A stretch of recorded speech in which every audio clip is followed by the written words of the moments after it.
अस्सलाम वालेकुम व्यूअर्स।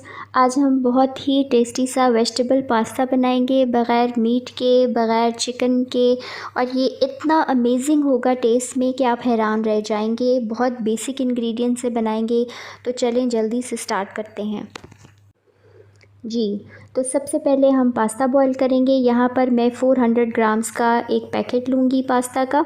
बिल्कुल नॉर्मल जो एक स्टैंडर्ड साइज़ का पैकेट आता है मार्केट में, हम वही यूज़ करेंगे।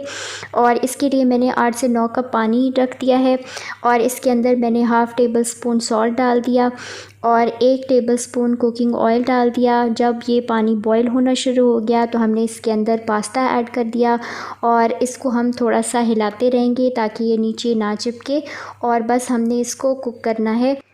और पास्ता को हमने बहुत ज़्यादा सॉफ़्ट नहीं करना, उसको खिला खिला ही रहने देना है। और तकरीबन 7 से 8 मिनट में ये नॉर्मली हो जाता है, तो आप 7 मिनट के बाद चेक कर लें, और अगर ये गल जाए तो आपने बस इसको डन कर लेना है।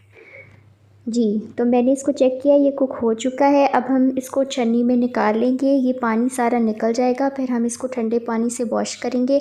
छन्नी में रखा ही होगा, और सारा पानी जब निकल जाएगा तो 1 चम्मच कुकिंग ऑयल इसमें डाल के हल्के हाथों से सारे ऑयल को पास्ता के अंदर मिक्स कर लेंगे ताकि खिला खिला रहे पास्ता। जी, तो हमने यहाँ पर 2 से 3 टेबलस्पून कुकिंग ऑयल लिया है, और 1 टीस्पून जिंजर गार्लिक पेस्ट है।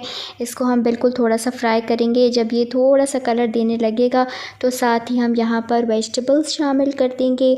यहाँ पर मैंने 1 नॉर्मल साइज़ की गाजर ली है और 2 नॉर्मल साइज़ की शिमला मिर्च ली हैं, और इनको मैंने बहुत ही पतला काटा है ताकि ये जल्दी जल्दी से कुक हो जाए और हमारा कुकिंग टाइम बिल्कुल थोड़ा सा हो।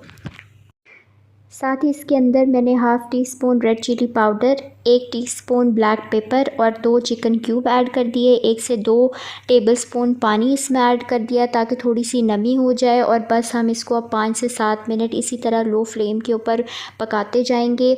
जब पानी ड्राई हो जाएगा तो सब्ज़ियां भी पक जाएंगी, और हमने इनको बस गलाना है। अगर आपने सब्ज़ियां मोटी काटी हैं तो आप फिर थोड़ा सा पानी और ऐड कर लें, और आपने इनको अच्छे तरीके से 5 से 7 मिनट कुक करके फुली डन करना है।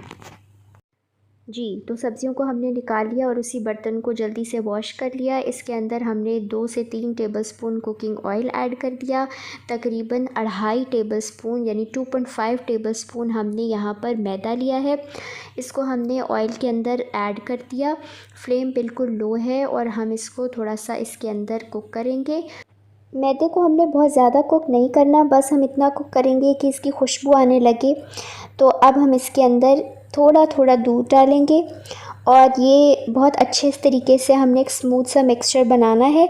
तो चमचे से ये नहीं होगा, इसलिए हमने बीटर ले लिया है। एक हाथ से हम बीट करते जाएंगे। हमने अब फ्लेम ऑफ कर दिया है, और एक हाथ से हम थोड़ा थोड़ा दूध ऐड करते रहेंगे। और उसके बाद यहाँ पे हम टोटल जो है 3 कप दूध इस्तेमाल करेंगे।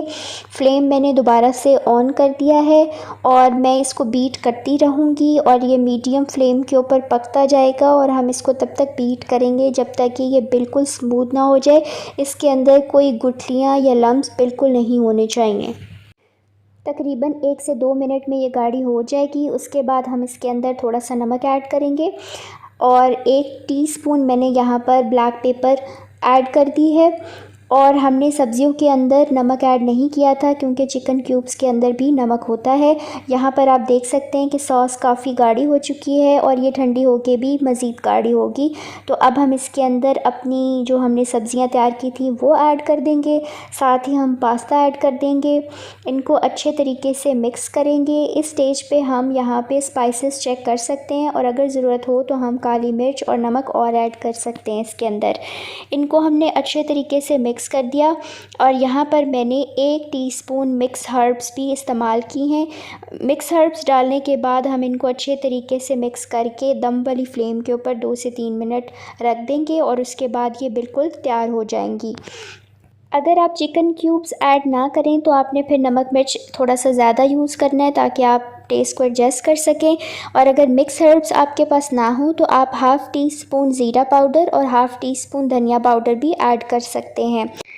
वीडियो को लाइक करना मत भूलिएगा, और मेरे चैनल को सब्सक्राइब कर दें अगर आपने अभी तक नहीं किया, ताकि मेरी तमाम रेसिपीज़ आपको बिल्कुल फ्री में मिल सकें। अल्लाह हाफ़िज़।